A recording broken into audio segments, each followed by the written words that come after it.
I was living in medical apartments. My auntie had picked us up to go to church. Me and my mother is at the lights on Skyline and Meadowbrook. Some dudes that was in the back of the truck jumped out the truck. It turned into a shootout. I had police bringing in drugs. Bro, I got pussy. I had sex in the visiting room. Real nigga, die real nigga. Yeah, I squeeze triggers, big blood, banging in the club while I'm popping bub. Gang signs, checking gang signs. I'ma bang mine. Ladies and gentlemen, without further ado, it's your boy CP. I got my brother with me, G Boy. He's joining me on episode 2 of Memoirs of a Gangster. Very well respected, legendary pillar in our community for this thing of ours. He was once a misguided youth like the rest of us, and he's made strides to turn his life around, and definitely wanted to get with him and kind of get a little bit of his story, his background, and how he became the man he is today. So go ahead and introduce yourself, my brother. All right, my name is Onaje Barbie, born and raised in the city of San Diego in the community of Skyline. I've been a part of the culture as far as the community since the youth, and they basically raised me to become the person I am today. And since then, I found a way to overcome the challenges of life of being a ghetto survivor by finding ways to win and survive the ghetto. You know what I mean? So that's about it. Got books for sale on Amazon that y'all can pick up. 5-Star General Volume 1 and Volume 2. Cali Bangin' and Street Marine. I also have a podcast on YouTube that y'all can check out called Planet Zoo Entertainment. We also got music and other things like that you can check out. Definitely. So I like to get started in the early days, man. Like, what made you gravitate to this? Like, your early introduction to the culture, right? To the lifestyle, like your earliest days, your earliest memories, like what kind of brought you in? I didn't have a choice if you were to ask me. At 6 years old, my mama had to work. We lived in medical apartments. And so she would, before she go to work, she would go to work, call the house phone, wake me up for school. Then I would go around the corner to my homeboys who were involved with the gang culture. And I would walk around the corner to the homeboy Dillard Calvin, Andre Calvin, Sabia Calvin, not Sabia, but Melinda Calvin and them house. And then all the homeboys and homegirls would be over there. And we would walk to Daniel Boone. They would drop us off, and then they would keep going to Bell Junior High School. And so that was kind of the dynamic on how I was raised from first grade to the fourth grade. So you say you didn't have a choice, so you were just exposed to it early life, and then. Well, when I say because I was so. If my mother is leaving before the sun come up, so I wake up and she's not there. Right? And then I go around the corner to my homeboys, and then my mother get off after the sun goes down. I'm basically just going to sleep with my mother, but I'm raised with the gangsters all day long, right? I'm at school with them. I'm eating lunch with them. When I come home from school, I'm with them. When I walk to school, I'm with them. So who's really doing the raising? So who was already? I know you said they was already a part of it. I mean, like at your age, you said like 6, 7 years old. I was in the first grade. So I was in the first grade, and most of them was already in junior high, going to Bell Junior High School. Some of them was going to Daniel Boone Elementary, but for the most part, majority of them was going to Bell Junior High School, which went from, at that time, I believe it went from, I want to say from the 7th to the 12th grade. Okay, so early exposure. At what point did you decide to join up? For me, it wasn't joining up, man. It was automatic, man. I was so my earliest recollection. is when a homeboy, I don't even know what homeboy it was, but the homeboy had gave me a marker and told me to start writing ESP on the walls inside of Meadowbrook Apartments. At this time, I didn't even know what ESP stood for, but I was writing ESP on the walls. You know what I'm saying? Because what the time I'm talking about is the mid '80s, early '80s, and so graffiti is at an all-time high. And I began doing that, bro. And then from that, they had like in Meadowbrook Apartments, man, we had like dance crews and whatnot. And so people would iron little letters on the back of their jackets. The Adidas had suits and stuff back then, and people would iron stuff on the back of their Adidas suits and shit, and in the back on their t-shirts and whatnot. And so we would iron ESP and stuff like that on the back of our shirts and our jackets. I didn't know what it was. My mama would ask me what it was, and I would tell her that it was dance crews. But unbeknownst to me, it was gangster stuff. Oh, so that's how you was kind of recruited in. Didn't even really know what you was becoming a part of. Didn't even know what I was becoming a part of. And then from Meadowbrook Apartments, everybody that was in Meadowbrook Apartments would play baseball and football at Skyline Park. You know, and they played basketball. I never joined the basketball thing, but as far as the baseball and the football, I was a part of that, and we would play at Skyline Park. And while we were playing at Skyline Park is when I got introduced to the rest of it. You know what I mean? So it was like, bro, it was automatic, man. I didn't think it was anything at this time, bro. This is no lie. I thought my neighborhood was the only neighborhood in the entire world, bro. I didn't know it was other adversaries against us.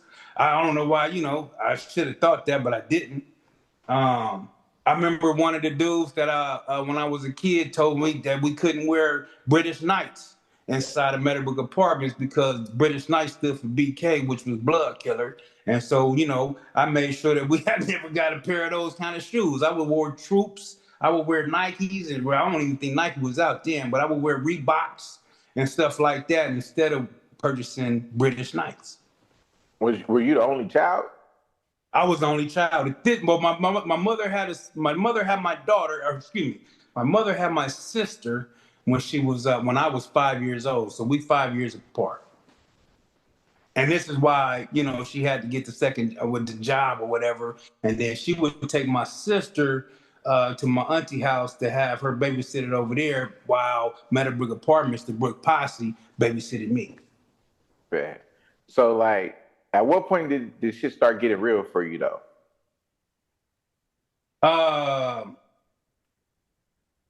So while playing at Skyline Park is when I became friends with Baby Skyline, Jason Riley. And then once I became friends with him, which was the sixth grade, I want to say it was about the sixth grade. Or maybe it was, I think probably before that. It was me, him, and my homeboy Steve. I don't know, I forget Steve's last name at the moment, but we'll need anyway, full names. Huh? I said we don't need full names. It's all good. Yeah. Steve's name he's Young Duck. You know what I'm saying? Young Duck, man. You know what I'm saying? He's my partner. But anyway, me, him, and Baby Skyline have started our own little shit called SDP, which stood for San Diego Power Rules. And this is how young we was, and we start marking up the whole Skyline Park with SDP. And that's when I basically started kind of like being involved with the Pyru side of it.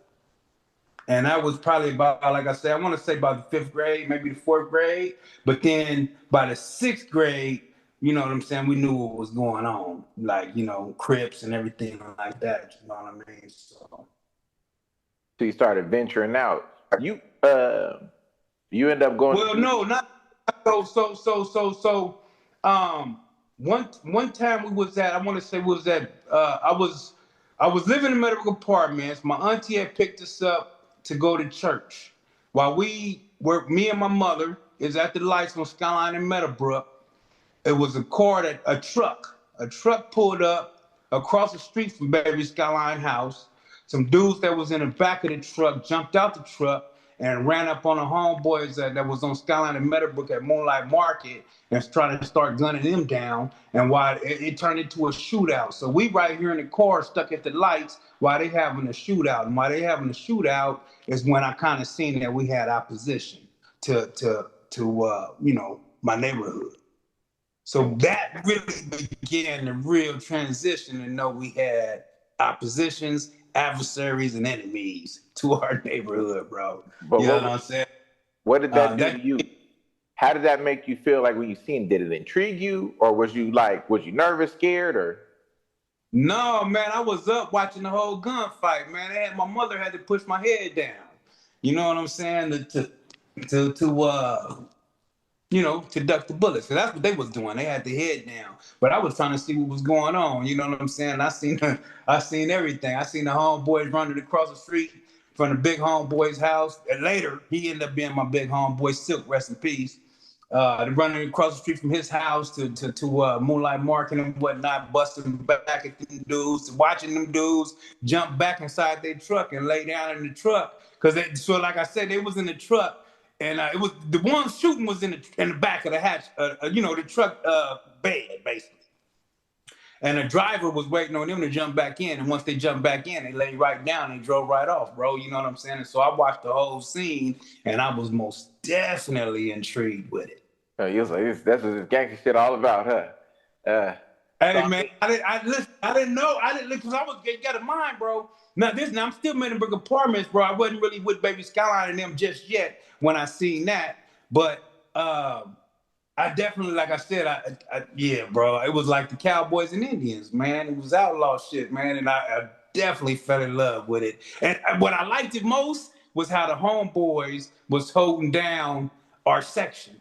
You know what I'm saying? Because like I said, it was homies on Moonlight Market that was already over there that was getting busted at, that was, ducking behind cars and busting back. And also the Crips, it was Crips, bro. At least they wore blue rags and shit, you know what I'm saying? So, I wouldn't think that they was anything other than Crips at this time. And the way that they did it, bro, the way they pulled up in the truck, the driver, you know what I'm saying, let them jump out the back of the truck, you know what I'm saying, and get off. And then when they jumped back inside the truck and laid back down and just drove off regularly, bro, I thought it was beautiful. Yeah. I mean, as far as gangsterism and getting away, you know what I'm saying? Yeah. It's part of the game, bro. It was part of life. But I didn't, of course, I was, like I said, I was a kid, bro. We was on our way to church, man. I was still... was the police station already on the line back in the day? That's what I'm saying. I wouldn't even know that because they drove down Skyline Drive when you don't remember when it was built? No. So all I can tell you is that Church's Chicken was still on Skyline and Meadowbrook, right? And they went down Skyline Drive, bro. They didn't go down Meadowbrook. They went down Skyline Drive, and Skyline Drive is where the police station is at. You know what I'm saying? So that's all I can tell you. I don't remember if the police station was there or not. Damn it. I know they went that way. They went towards the police station where the police station is at right now today. And I wouldn't think if the police station was there that they would have went that way. So when you did some time in juvie and YA, right? Yes, sir. What was like your first juvenile experience?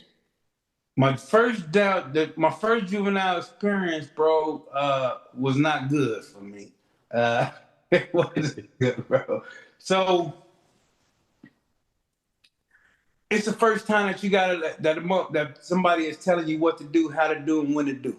You know what I'm saying? So that alone was just different. Being away from my mother and all that was just different.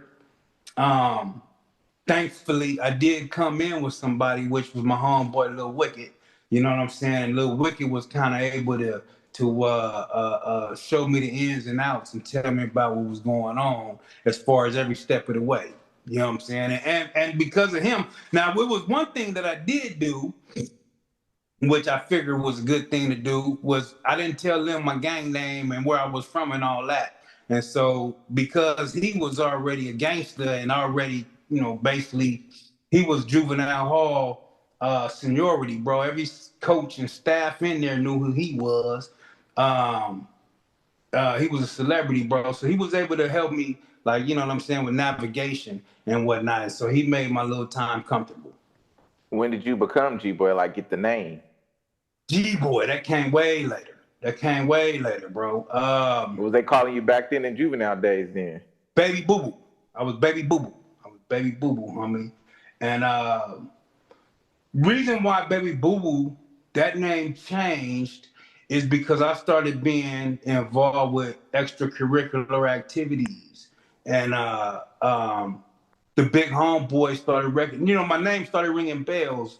And so once your name started ringing bells, the big homies was like, what's your name? Woo, woo, woo. And I'm saying Baby Boo Boo, and they like, Boo Boo?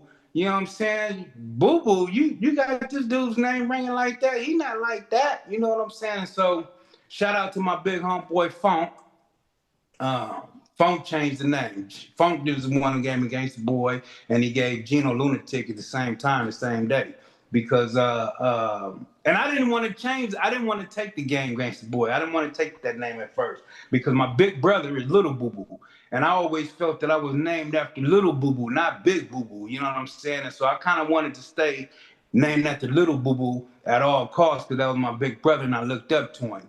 And he had went through several names at this time. He was D Mob. I was Lil D Mob. He was Lil Dan. I was Baby Dan. He was Sandman. I was Lil Sandman. So whatever name he had changed himself to, I would be his little homie. So when the big homie had gave me that name, I kind of like had my resentment for it. But you ran with it. I ended up running with it. Because the things that they were saying about Big Boo Boo. They wasn't like down in Big Boo Boo, but they was just basically saying that you was giving this dude more clout, you know what I'm saying, because of what you doing. Then he deserved. I got it.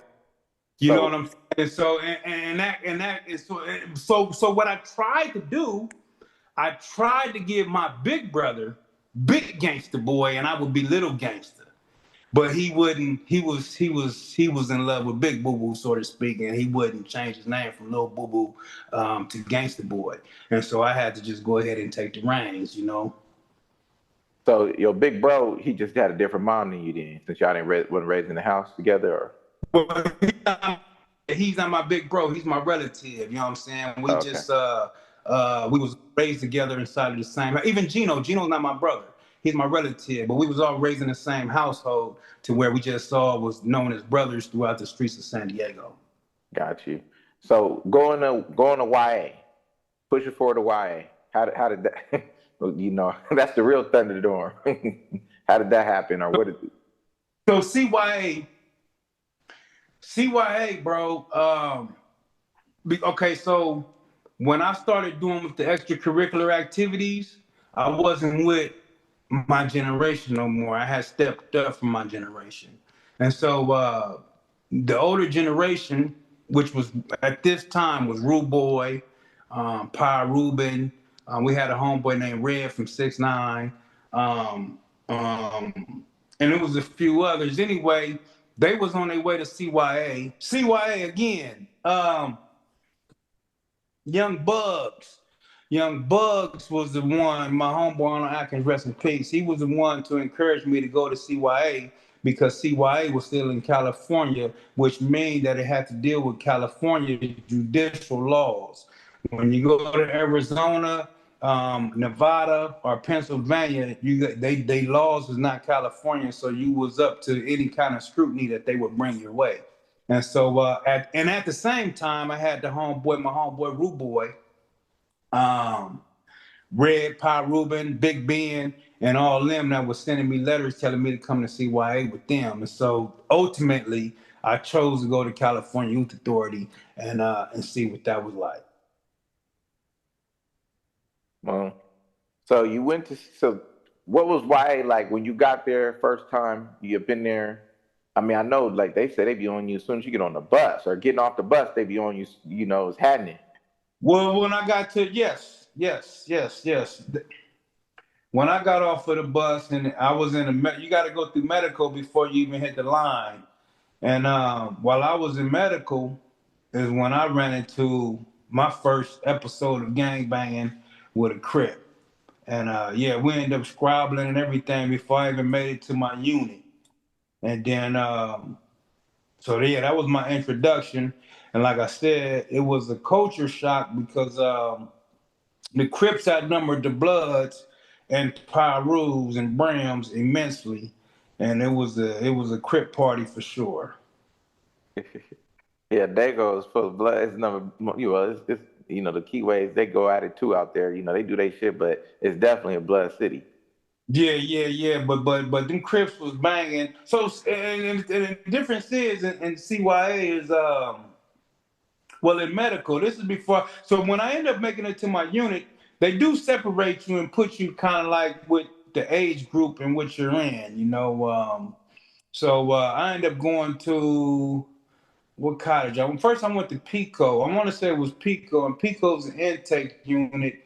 And then from Pico, what unit was I forget what unit I was in right now off the rip. But the unit I went to was a kitty unit, but it wasn't. It's a trip how it's a kitty unit by age.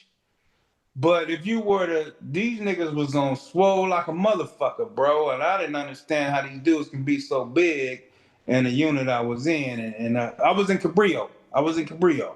Cabrillo was a kid unit. And yeah, these dudes was on Monster Swole already, man. I don't know how they was on Swole like this, and they was tatted up, bro, from their face, everything. So it was like a different. It was like I said, it was a culture shock as far as gang banging. I didn't expect these dudes to be, Penitentiary ready already. so to speak. You know what I'm saying? Like they was a little bit. They was. Let's just say they was more active than I felt that we were in our stage of gang banging from our city. Because it was a gang of dudes. It was Pyrus. It was a dude from Pyru that was on our unit from Lime Hood, and he was in there for 2Ks. You know what I'm saying? And then it was Crip dudes in there for Ks too. So they was already they was yeah. And when I went to CYA, bro, you gotta understand this. I was only 14 years old. So to be in a module that's 14 and 13-year-olds, and these dudes is in there for 2Ks and whatnot. You know what I'm saying? Was a little different. You know what I'm saying? I felt like I definitely felt like I was slow dragging on my gang banging, this so to speak. Well, they got you up to speed, that's for sure. That's what they did do. So With the handles, yeah. With the all handles, of yeah. them was they was all from LA mostly then. All LA, bro. No Dagos at all. It wasn't no Dagos at all. Not on my unit. No West Coast, no neighborhoods, no none of that on my unit. You know what I mean? The older homies, I did see the older homies. So like when I was on Pico, you're able to look out your window and watch as all the other dorms go to Chow. And I seen little Aunt Riley going to Chow, coming back from Chow. You know what I'm saying? He was acting like it wasn't shit to him. He was carrying the ice chest and whatnot. Him and another big homie. You know what I mean? And so I screamed, I screamed out the window, "What's up, whoop whoop whoop?" And he's like, "Who that?" And I told him who I was and shit. He was like, "Nigga, you made it to YA." And cracked a big old smile and shit. How long you doing YA? I ended up doing 2 years and 9 months, and I went there with 90 days. Damn it. For what? Stolen cars and shit? I went to juvenile hall in Campo for a stolen car, but once I got kicked out, and once you go to CYA, they give you all of your time. So whatever time you had on your books is what you get when you go to CYA. So how'd you end up extending it to 2 years, 9 months? Um, Fights, bro. You know what I'm saying? Shit, they tell you off the rip. You know what I'm saying? When you go to CYA, man, if you don't get no write-ups, so it's hard to explain, bro. You got to go to board. And if you go to board with no write-ups, then they give you a manipulation of a program and they automatically hit you with 6 months. So then you understand that you got to mess up first and then go clean. You know what I'm saying? And so ultimately, that's what I end up having to do. I end up having to be bad and get several write-ups and get more time. And then you clean up your act and then they allow you to go come on. Yeah. So Yeah. what do you think the wildest shit you seen in YA? So Is there a difference between CY and YA? No, that's all the same. Yeah, that's Oh, all the so, same. so. Yeah, that's all. They just take the C off. It was a Crip dude, man. He was a Crip dude. He was from West Covina. He was from West Covina. West Covina. I can't tell you what Crip he was from West Covina, man. And shout out to West Covinas. I hate to throw this dude under the bus, man, but he was a sucker. So let's say that. Because when we got to CYA, well, this was SRCC. When we left from SRCC, we went to Nellis, and me and dude ended up being together in Nellis. And when we was together in Nellis on the intake cottage, he ended up joining a whole nother Crip set. So he was definitely a buster. He wasn't no real one, but in West he was and SRCC, man, he was in a cell with a Mexican, and the Mexican dude, man, was tying this dude up and beating him every night. So every day when we come to chow, this dude's coming out with fat lips and breath stinking like shit and black eyes, bro. And I was like, bro, what the fuck are you in there doing? You letting this dude just beat your ass like this and shit? And anyway, he did, bro. He was letting dude fuck him up, bro, pretty bad. I used to be like, it used to hurt me, man, seeing this dude every morning when we go to chow, or, and every dinner. We went to chow, me, So that was kind of like the worst thing I seen at that time. Oh, so he was just getting punked out. He was getting punked out, bro. He was getting punked out. But I also seen the Compton Crips. It was two Compton Crips from the South Side that jumped on the homeboy from Lime Hood, Piru. At this time, I didn't even know dude was from Lime Hood, Piru. We had just, was coming out for breakfast, and they was on his ass like flies on shit. Later, it come out that he was from Lime Hood, Piru, and he was in there for 2Ks, and the Compton Crips was on his ass. You know what I'm saying? So They say that YA, when I was coming, they always said YA was tougher than prison. Like it was worse. and reason why this is because so CYA, they went off of what we seen on Scared Straight videos.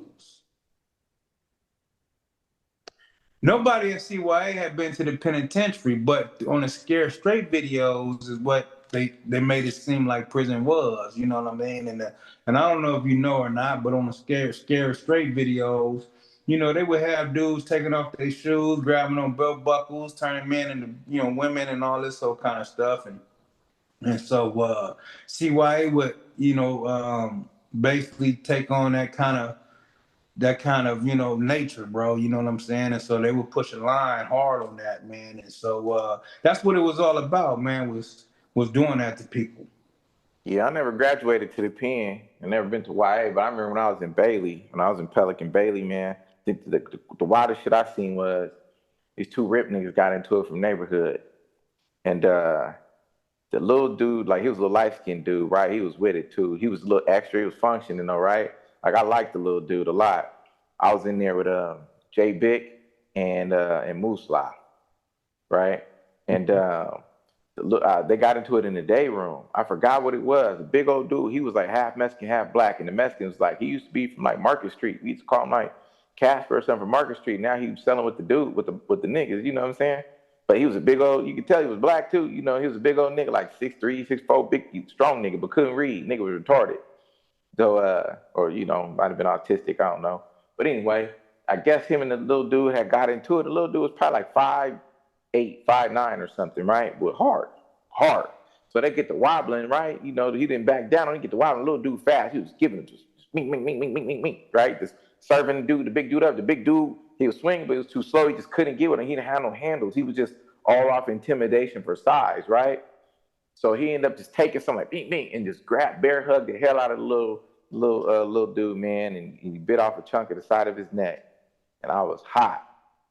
I was about to go get in the fold of that, right? And Moose Slide that big, back up off of that. You can't, you can't get in their business. And that tank, we wasn't really politicking like that. So I didn't really look at it as if like, oh, this is Crip business or, blood stay out. But I definitely, like, I was finna, if they wasn't there or they just stopped me, I definitely was finna get in the fold of that. Like, how you gonna bear hug the nigga and bite off the chunk of his neck?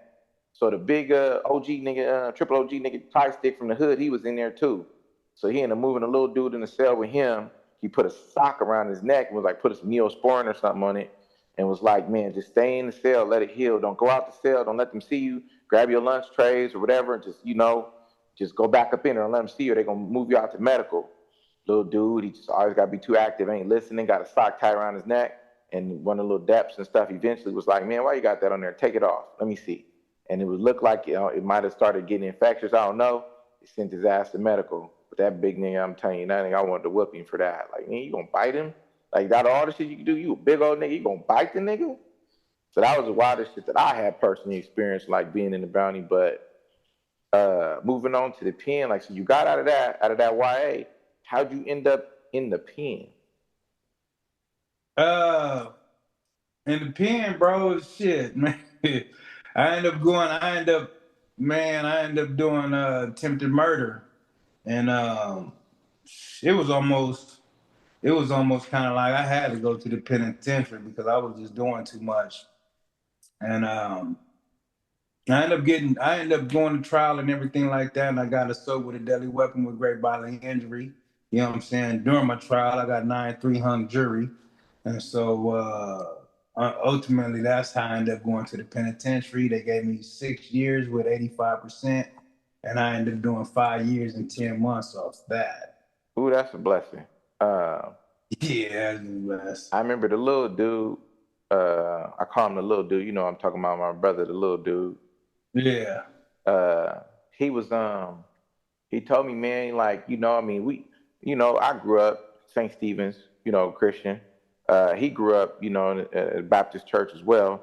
And so, he always had some God about him. But, when we was in the streets, we was moving so wicked, so much was going on, right? That you kind of step away from that, or you kind of put that in the back of your mind, like, we at war right now, right? That's the mindset. We at war right now. It's the concept. So, it's us versus them, survival, right? But he said, when he got into the bounty, he was one of the first people that was like, here, man, put that Bible in his hand and, gave him that scripture, man. And, help him, kind of start clinging to that and being less active because, they stayed on ASAC. I was doing the visits and stuff, but bro in the green jumpsuit, because he in administrative segregation. So, they in the green jumpsuits, they getting into too many chunkums and all that. So it's either you jumping on Babylons or you getting in chunkums. So, but yeah, he said you want to kind of turn him down a little bit and kind of like switched him over to God. And, he always appreciated that. But how'd that happen for you? I always been about God, bro. Even when I was, so I want to say, bro, because I started in this lifestyle so young that it was like taking care of my family. You know what I'm saying? My family and my friends, they wasn't my friends to me. They was more like my family, bro, because like I told you before, they was the ones who was raising me. You know what I'm saying? So it was like times when my mama would say things and I would go against what she's saying because I was being raised by everybody else that was from the neighborhood. So, but we was always godly. My mama took me to church and stuff like that. And so when she would beat my ass and put me on restriction, my restriction would be to read the Bible. And my daddy, he never beat me or nothing, but he would always tell me that he ain't shit and don't tell him shit about nothing, talk to God about it. You know what I'm saying? So he enforced that on me, and then my mama enforced me to read the book. So when you got two forces, basically, you know what I'm saying? They're giving me God direction, although either one of them is not really with God, you know what I'm saying, so to speak. They will still implement that inside of my structure. You know what I'm saying? So when I was in jail, my mother would tell me, every time I call home or every letter she wrote me that I got, she would ask me if I was reading the Bible. You know what I'm saying? Are you staying in the Bible? Are you reading the Bible? And at first, I would say yeah, but would be lying. And then that would not feel right within myself. You know what I'm saying? Because I don't know. I didn't, when it comes to God, bro, we kind of like deal with that on a different level. And so I didn't want to be lying to her. So I did start reading my Bible. You know what I'm saying? And she would be like, just read one scripture a day. You know what I'm saying? And, one scripture ain't really nothing. That's not even a chapter. That's just a nice little sermon of the Bible. You know what I'm saying? And so that's what I would do. And this is in juvenile hall. This is in Campo. This is in CYA. This is way before I get to the penitentiary. And then, like I said, when I'm on the streets, my daddy would implement. Don't tell me shit. You know, I would do robberies or whatever. You know, whatever kind of crime I would commit. He don't tell me nothing, nigga. Talk to God about that shit. You know what I'm saying? I ain't shit. You know what I'm saying? I might tell on you. And so he would implement that on me. You know what I'm saying? And so I would talk to God about the shit that I was doing. And so with her doing that, my daddy doing that, by the time I ran across the little homeboy, the little dude, I was more and more involved with, you know what I'm saying, a higher being, I should say, a higher calling, bro. And so that's what I would lean on, man. By the time I did my first sentence, one of the things that helped me, I felt like, to win my trial, and I didn't win. I got, like I said, I got a 9-3 jury on attempted murder in favor of guilty, but I got found guilty for the assault with a deadly weapon with grand bodily injury. And I had started fasting and stuff like that. That's when I started implementing that to my program. And I was reading. I was always reading. He carried me, bro, through the whole penitentiary sentence, man. You know what I'm saying? So by the time I got with him, that was years later, bro. I had already did the 5 years and 10 months. I had already did a violation or two. And so by the time I ran across him, it was just, that was in me, bro. You know what I'm saying? And so I introduced him to that, to, believe in that, bro. You know what I'm saying? And so, you got to read, man. You got to read and whatnot. And just because we live the life that we live don't make us, so to speak, guilty, bro. We are forgiven. You know what I'm saying? And so that's why I implemented that structure into his life. And I was hoping that I can see that he needed it. You know what I'm saying? And so it's good. It's growth. All graces of God for that, man, that he took to it, But yeah, man. Yeah, man. God helped me on every sentence, bro. I ain't lying, man, when I'm telling you this, man. He carried me in every sentence I ever done in my life, bro, and every sentence I ever did, homie. Don't get me wrong.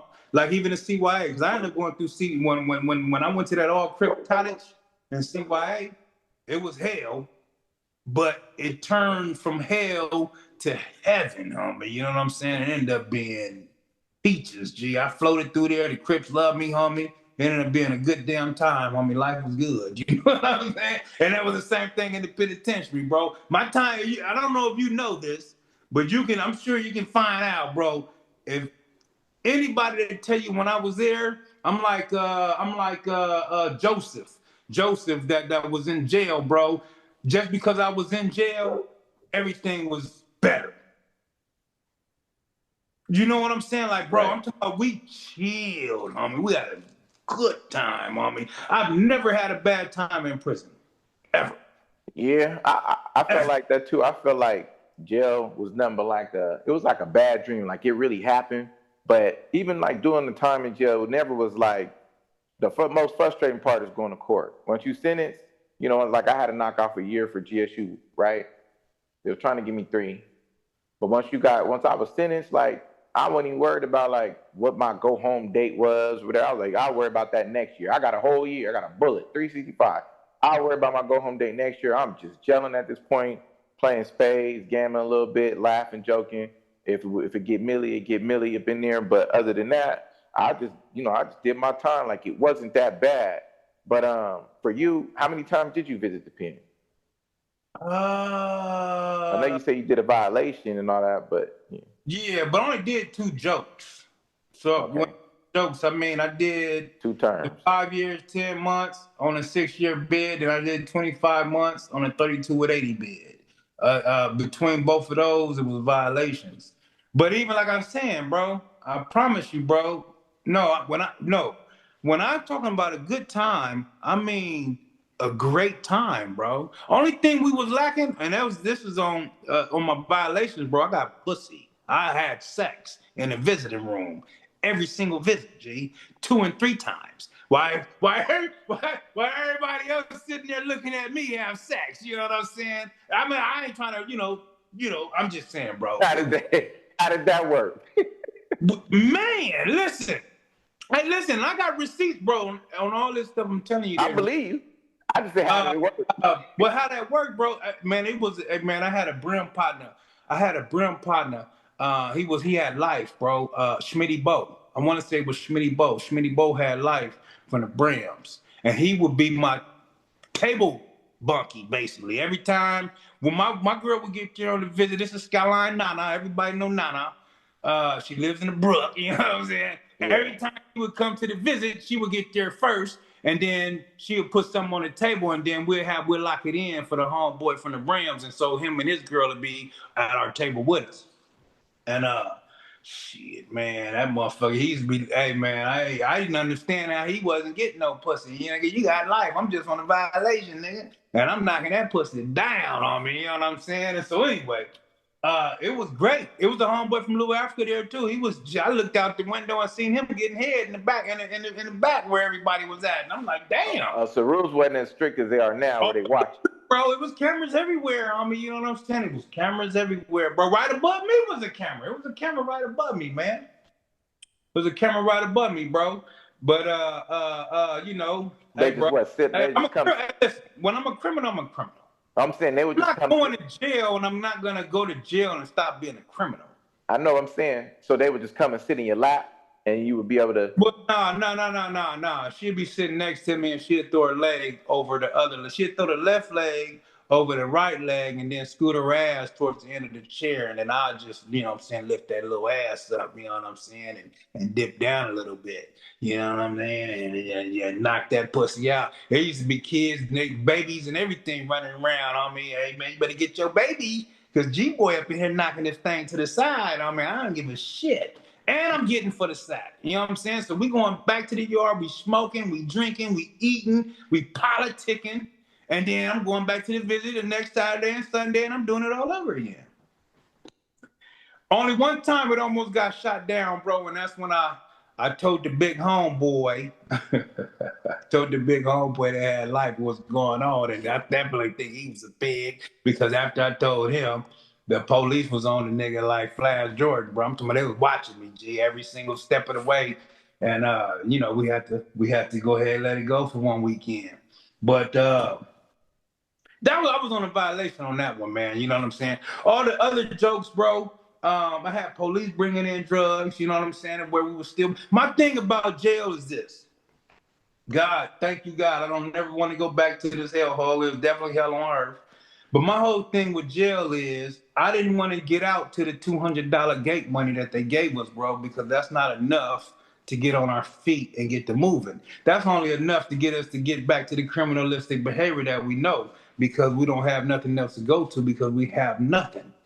Right, so take that 200 and buy a sack. I mean, what you gonna do? That's only 200, bro. It's not even. A lot of times it ain't even 200 by the time you get home. If you come, bus ticket, you gotta put some of that on a Greyhound or something. You gotta get some food. It's all, bro. It's not. It just wasn't never gonna work for me, man. You know what I'm saying? And so, I was always trying to find a different way, a different avenue to make some money. You know what I'm saying? And so, you know, yeah, that's what I did, man. You know, shout out to the homeboy from Schoolyard Crip. I want to say his name was Dookie. Was his name? It was Dookie. Anyway, he was the one that turned me on to the weed game in prison, to show me an ounce of weed in prison, bro. In Ironwood at this time was $1,000 a zone. You get a zone for $200. So it was like going OT. But I wouldn't, you know. Yeah, so I had to jump in on that game, man. You know what I'm saying? And shit. So anyway. So prison politics, I mean, a lot of people, it's still going to this day. They bringing in, you know, the COs were there. They bringing in the phones. They bringing in the dough. They bringing in whatever. Like, you know, when you got money in that motherfucker, you could live. You can help take care of your family. You coming home stacked up, because the other problem is, like you said, when you come home with that gate money, that $200 gate money. And I was talking to the homie Second Chance Will about that. I'm like, you know, some people are blessed to go to an MCRP, right, where you get to stay in the halfway house. They collecting 70% of your bread, and they just stacking it up for you so that you can get out of the program, be able to afford a place to live, be able to, you know, afford a car, vehicle, and like get your life together, you know, build up credit, do whatever you're going to do if you do the right things, versus it's a lot of niggas out there max out or do their time, go home with that $200 gate money. They don't have no family or no broad waiting on them when they get out, and they just like, I mean, all you got is 200 in a world that got more expensive as the years gone by, and you got to make this adjustment. I feel like even though California is supposed to be rehabilitation centers, they don't do much to ensure the inmates ain't gonna come back. No, not at the time that I was going in. So what I was gonna ask you though, I mean, what was your turning point? Like, what was your changing point? At what point, like, what hit you? What factors hit you that made you be like, you know what?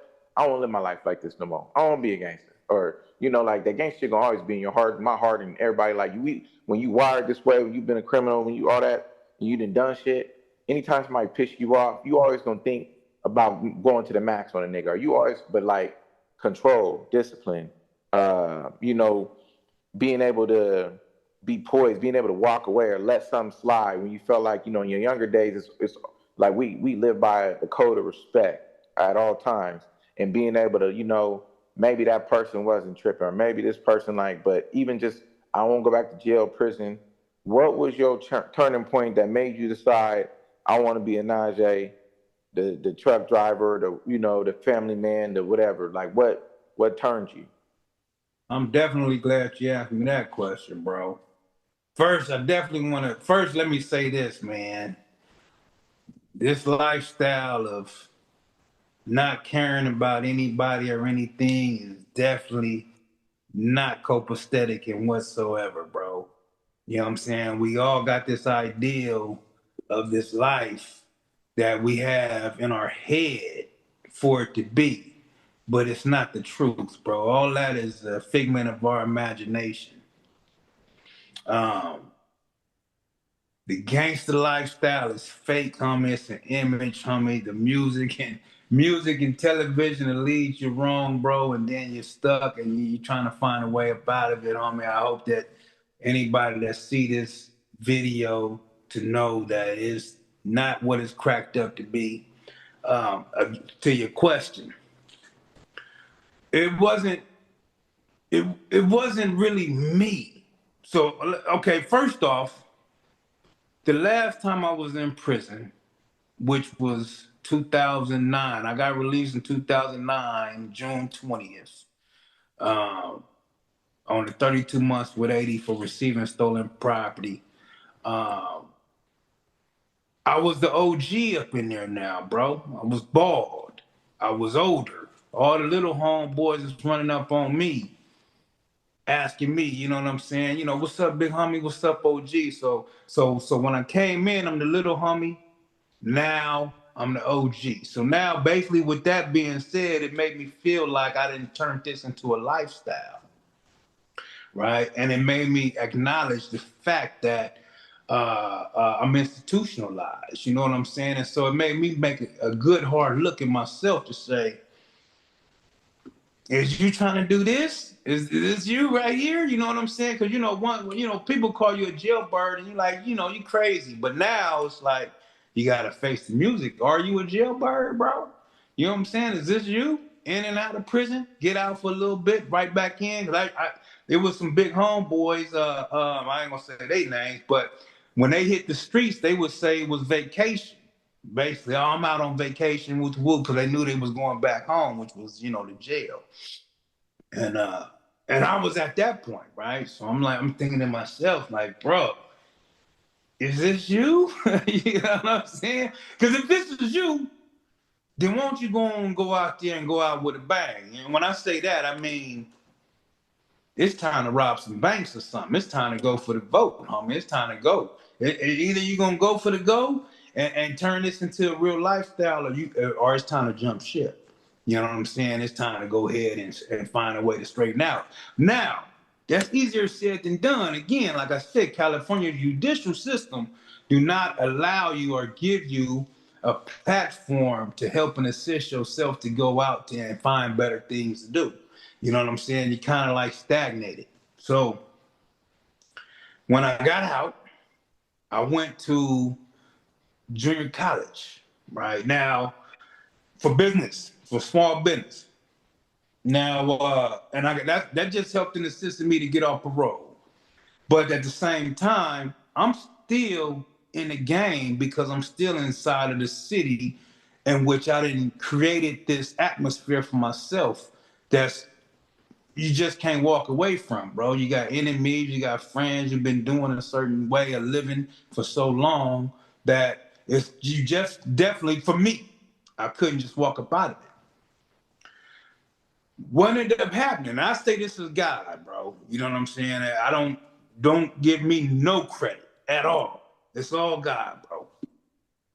Cause I was talking to God, like I told you, my daddy would always have me talk to God, bro. And I would definitely put my stresses and the way that, you know, things that I wanted to uh, uh, manifest itself, and I would put it on God's shoulders. And one of those things is, bro, I was done. I didn't want this shit no more, man. You know what I'm saying? But like I said, I'm still stuck in this game. What ended up happening for me, I ended up kicking down a door. When I kicked down this door, it messed up my sciatica nerve. My sciatica nerve put me on the bench, bro, where it was to the point where I had to crawl to the bathroom and whatnot.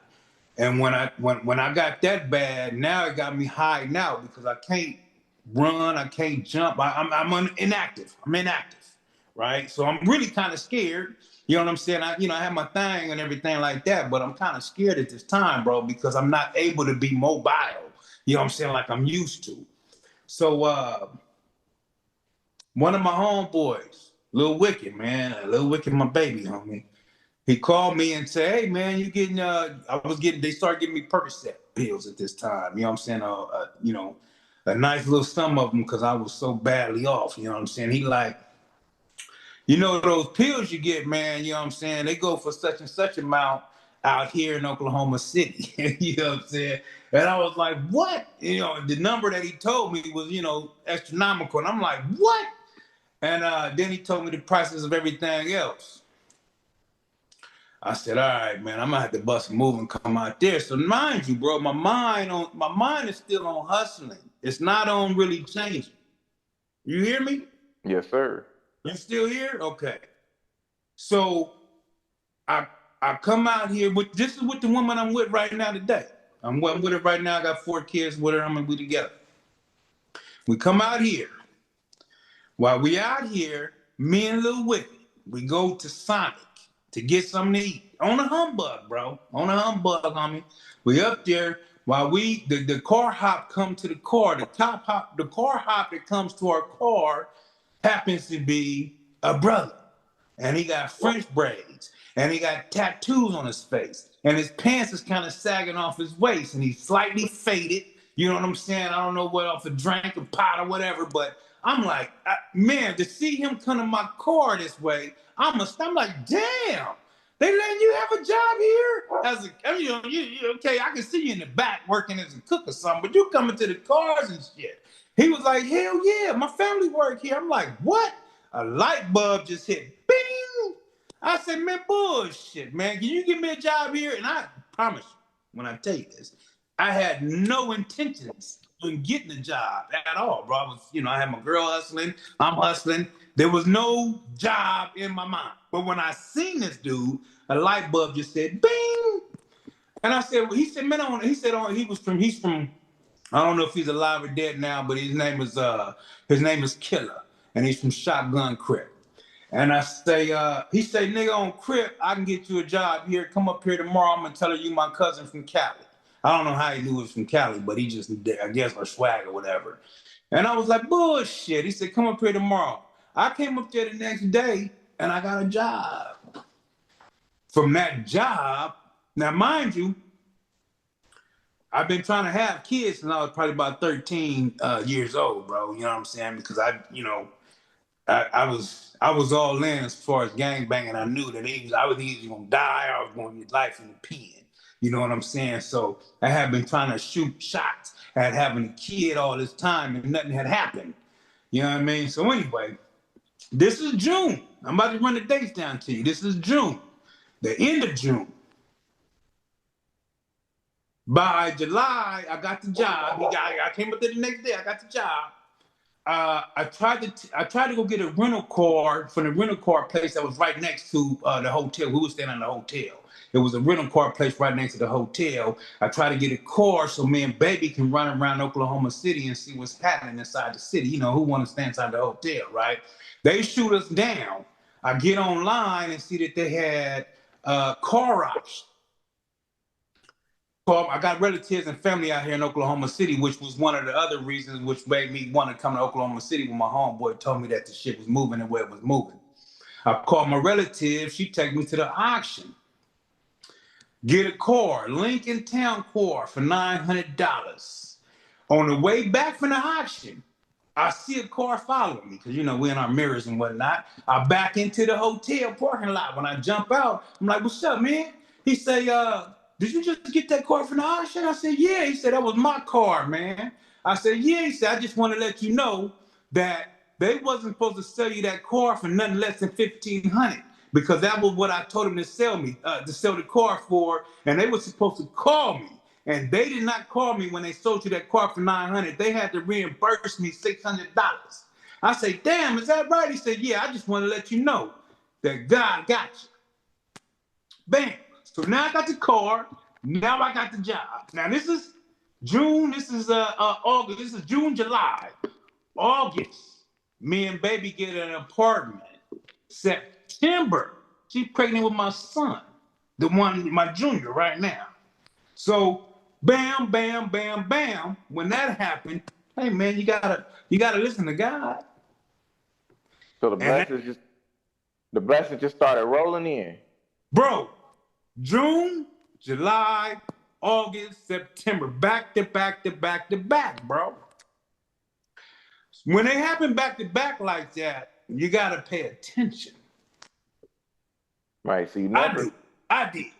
You know, I always tell people, man, the best thing I ever did was get the fuck out of there, right? Because I already know, like, where I'm headed, where I'm going, what I'm doing. It ain't fair. They don't play fair. The Babylon don't play fair. And people don't realize that, look, man, the Babylon, they got money behind what they do. They got investigators with them. They got the DA, judges. They got snitches, informants. They run the same. But they got so many things, and even watching trials, watching my bro in them trial and taking them, you know, you get a public defender, but then they give you private paid counsel. But the private paid counsel for like trials like that, they still ain't shit, you know what I'm saying? But you just watch how the technology and the investigator, all the people that, even though the PPCs should have the same access as the district attorney presentation was crazy, it was way better. I watched Lisa Fox break down the trial that they was on way better than with all her stuff and her, you know, she was using a lot of PowerPoints or slides and all kinds of stuff.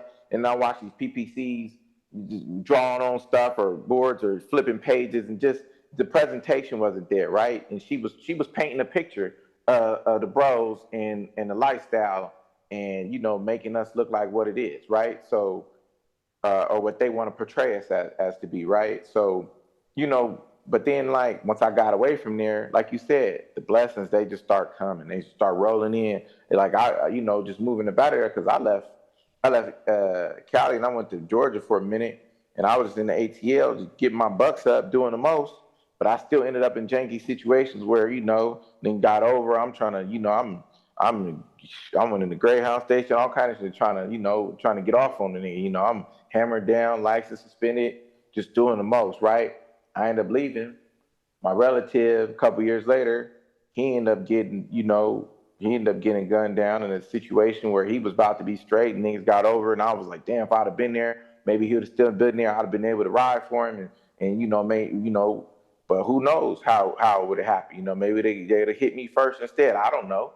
But like, once I got here too, especially, and I kind of got away from the hustling, started off real humble beginnings, lost my whip, pushing my daughter in 110, 115 degree weather in a stroller with a bottle of milk and a bottle of water or juice or something, and catching the light rail out here, which is a trolley. But like, every job and every situation, they just got better and better and better.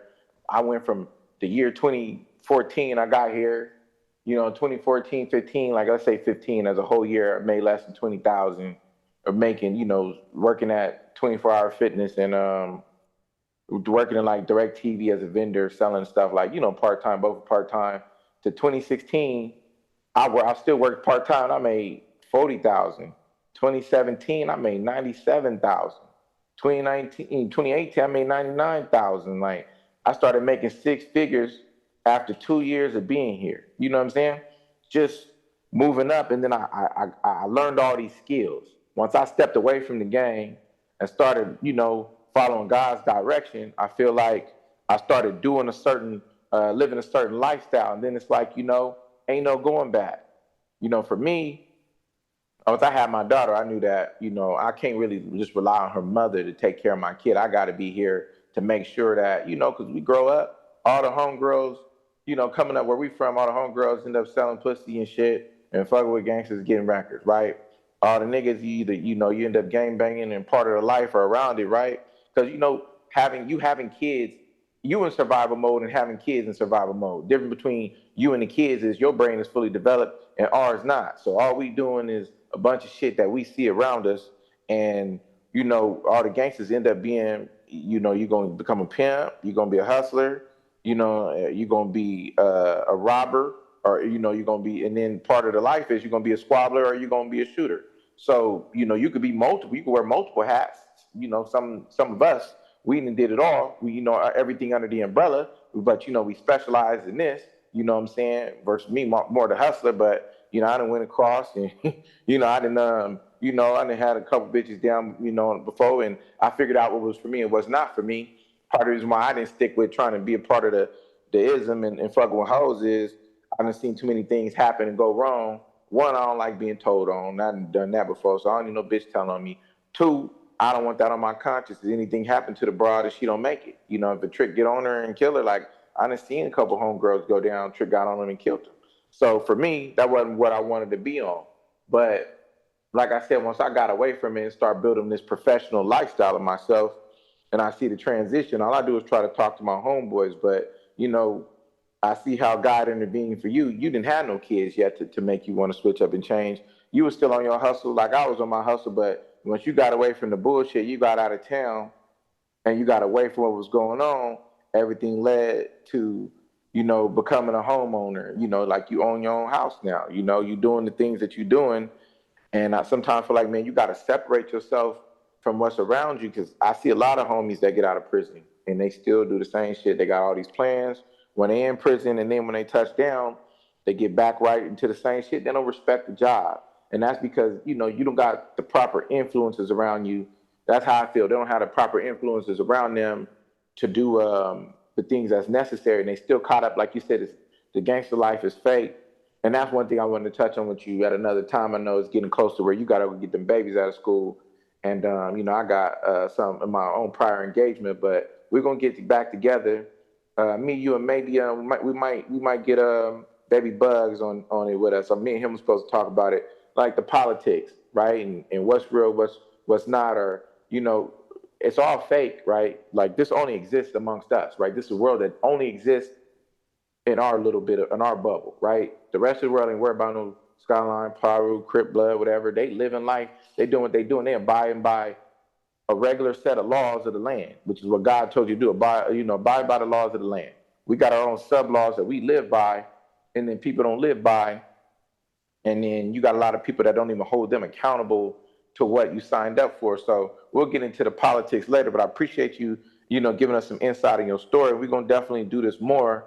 Like I said, it's never to glorify it. I just like to, give people perspective and understand like how and why you get into it. It's like a regular person, a civilian would never understand, like, why would somebody want to gangbang? They look at you like you the worst people in the world. But like you said, I was just protecting my family, right? Like, Skyline, my family, my homeboys, my family, people coming around here trying to do bad things. You know what I'm saying? We need to eradicate the enemy so that they can't come around here and do bad things, right? And it's not like you picking on innocent people necessarily. They agreed to what they agreed to when they signed up, and same as you. So we really just, we playing war games, right? It ain't no difference in the military, and you sign up for the military, you ain't got no problem with Afghanistan, you ain't got no problem with Iraq, you ain't got no problem with none of these countries.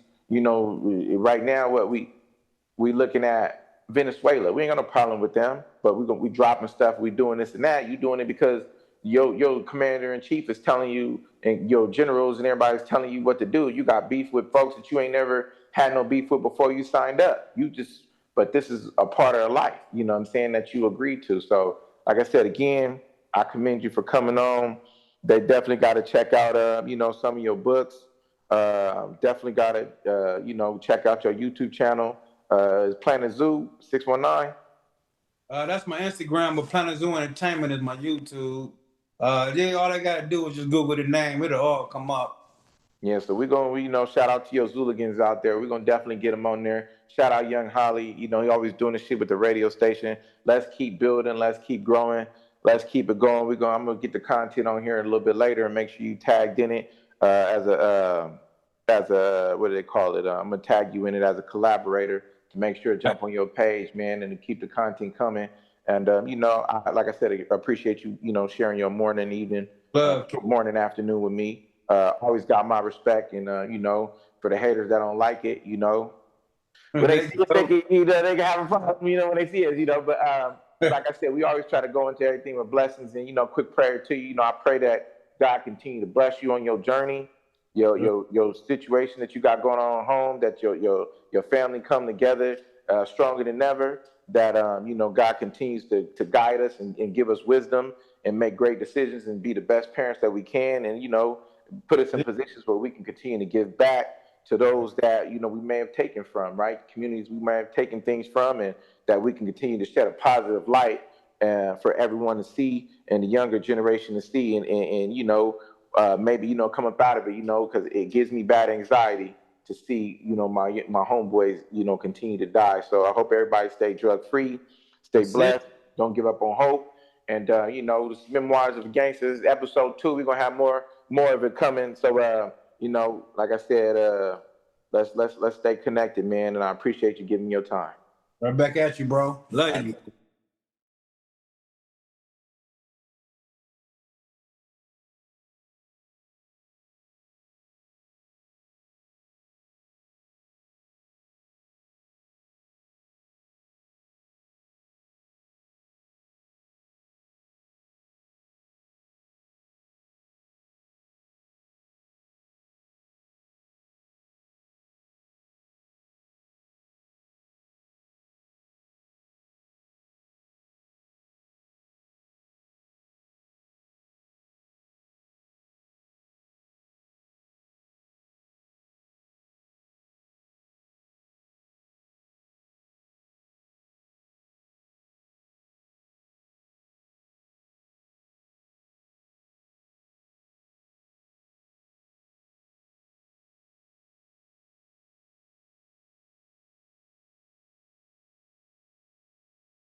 Real nigga, die real nigga. Yeah, I squeeze triggers, big blood, banging in the club while I'm popping bug. Gang signs, checking gang signs, I'ma bang mine.